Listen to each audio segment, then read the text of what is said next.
कैद खाने में समय जैसे ठहर जाता है।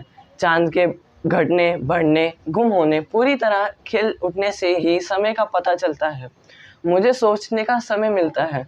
आज हम गुलाम देश हैं, हमारे लोग डरे सहमे हैं। मैं गांव-गांव जाता हूँ, लोगों से मिलता हूँ, उनकी आंखों में चमक देखता हूँ। वो सब देश को भारत माता कहते हैं, भारत माता की जय का नारा लगाते हैं। तब सोचता हूँ कि ये भारत माता है कौन? क्या भारत माता हमारे देश का भूगोल है? क्या ये इस देश की धरती है, मिट्टी है? काली लाल जरा सी फुहार में सौंधी खुशबू बिखेरती मिट्टी, मिट्टी जो हमारे खेतों को पालती है, फसल पैदा करती है, या फिर भारत माता भारत के पहाड़, पठार, पेड़, जंगल हैं?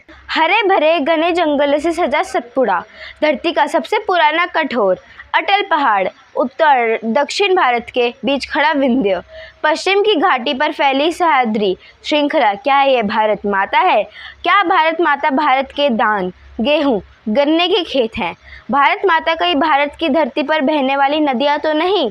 हिमालय के हिमखंड से निकलने वाली गंगा, जमुना, ब्रह्मपुत्र, या जंगलों से निकलती नर्मदा, दक्षिण में बहती गोदावरी, कृष्णा, कावेरी, पूर्व में बहती महानदी, तिस्ती, तिताश। कौन है भारत माता? क्या भारत माता कोई देवी है?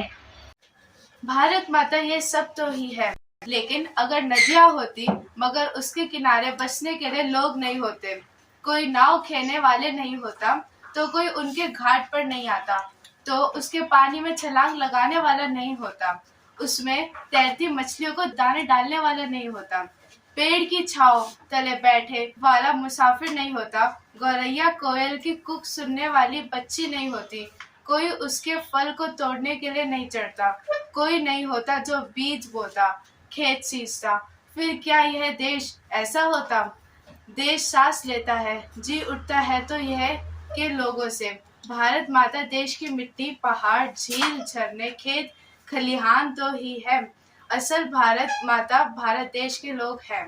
वो लोग जो सुबह की अजान से उठते हैं, जो घर घर आंगन में दिए जलाते हैं, जो कहीं चावल तो कहीं गेहूं की रोटी खाते हैं, रंग बिरंगी पोशाकें पहनते हैं, प्यारी प्यारी मीठी मीठी बोली बोलते हैं, अलग अलग काम करते हैं, अलग अलग मौकों पर अलग अलग गीत गाते हैं, नाचते हैं, खुश होते हैं, आगे बढ़ने की कोशिश करते हैं।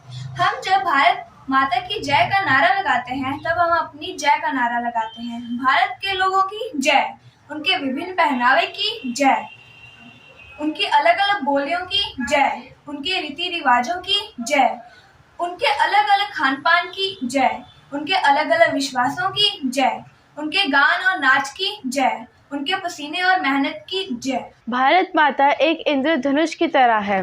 विविध भाषा, बोली, धर्म, मान्यताएं, जीवन शैली, पहनावे, शारीरिक बनावट, धान्य, उपज, उत्सव मानते मनाते लोग। इलाहाबाद में कुंभ का हर 12 साल में एक बार मेला लगना पता नहीं कब से चल रहा है।